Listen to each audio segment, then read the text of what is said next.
खऱ्या अर्थानं छत्रपती शिवाजी महाराजांचा बदला घेण्याचं काम कोणी केलं असेल ते म्हणजे माझ्या बाबासाहेब आंबेडकरांनी केलं.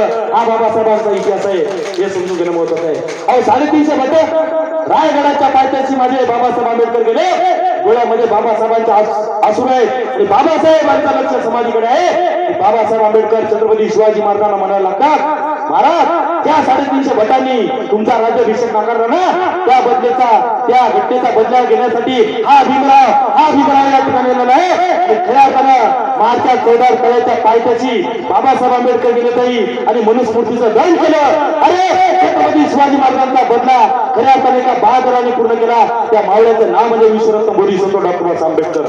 हे आमच्या मराठ्यांनी लक्षात घेण्याची खऱ्या अर्थानं गरज आहे. हे आमच्या मराठ्यांनी खऱ्या अर्थानं लक्षात घेण्याचं आहे. अरे त्या राष्ट्रपिता महात्मा फुलेनं जातीला माळी समाजाचा त्या राष्ट्रपिता महात्मा ज्योतिराव फुलेंनी छत्रपती शिवाजी महाराजांवरती पहिला पोवाडा लिहिला.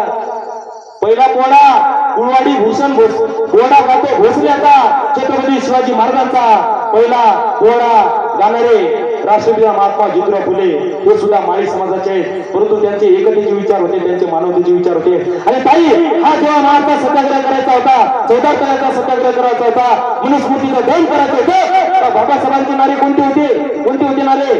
अरे जे जिजाऊ जे शिवराय नावाची घोषणा मला बाबासाहेबांनी केली हे मराठ्यांनी आज समजून घेणं महत्वाचं आहे. जे जिजाऊ जय शिवराय छत्रपती शिवाजी महाराज की जय हे नारे बाबासाहेबांचे होते. ताई एखाद्या पत्राची सुरुवात आम्ही काय करतोय?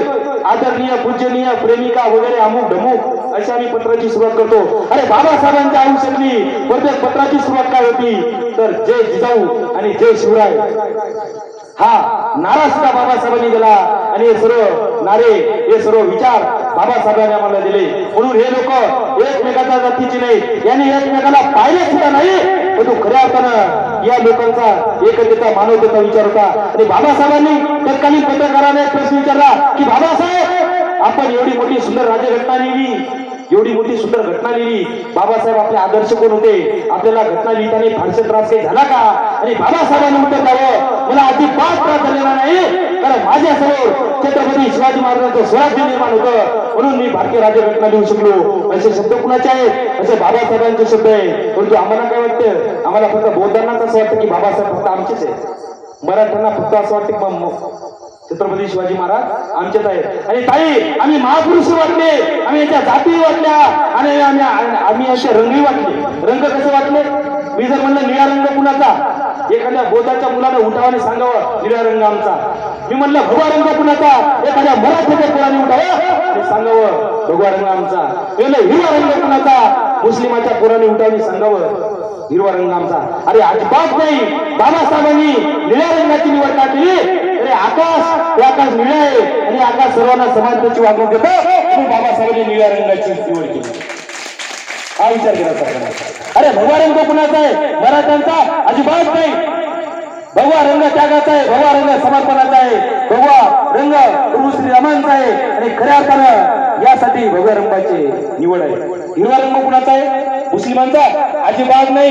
हिरवा रंग समृद्धीचं प्रतीक आहे, ते सर्वांना समृद्धी देतं. अरे राब शेतकरी राबणारा शेतातलं हिरवं पीक काढतं, यासाठी खऱ्या अर्थाने हिरव्या रंगाची निवड केली मोहम्मद पैगंबरानं. पण आम्ही जाती वाटल्या, यांचे धर्मही वाटले आणि महापुरुष सुद्धा वाटले.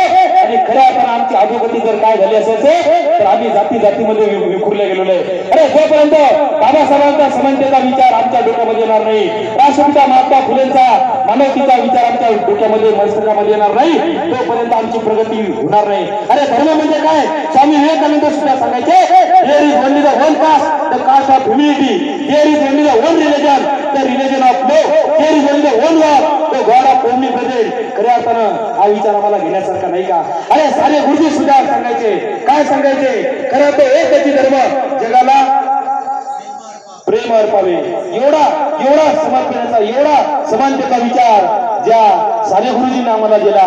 आणि मानव हा सगळ्यात मोठा धर्म असे महात्मा ज्योतिराव फुलेचे. सत्य ना नाही धर्म तो रोकडा, जनाची वाकडा मतभेद, सत्य सोडून जाता वादामध्ये पडे, बुद्धीचं वाकडे जन्म भर. खऱ्या अर्थानं त्यांचा मानवतेचा विचार, त्यांचा एकतेचा विचार आम्हाला आमच्या जीवनामध्ये घेता येईल का? आणि हा जर घेता येत असेल तर खऱ्या अर्थानं शिव फुले शाहू आंबेडकरांची जयंती आम्ही थाटात उत्साह साजरी केली असं म्हणायला हरकत नाही. सर बौद्धांच्या घरामध्ये जातो ना सर, तर खऱ्या अर्थानं बाबासाहेबांचा फोटो सुद्धा दिसो, त्यांच्या बाजूला मला छत्रपती शिवाजी महाराजांचा दिसो. हे आगळे पण आपले जोरदार टाळ्या आपल्यासाठी व्हायला पाहिजे.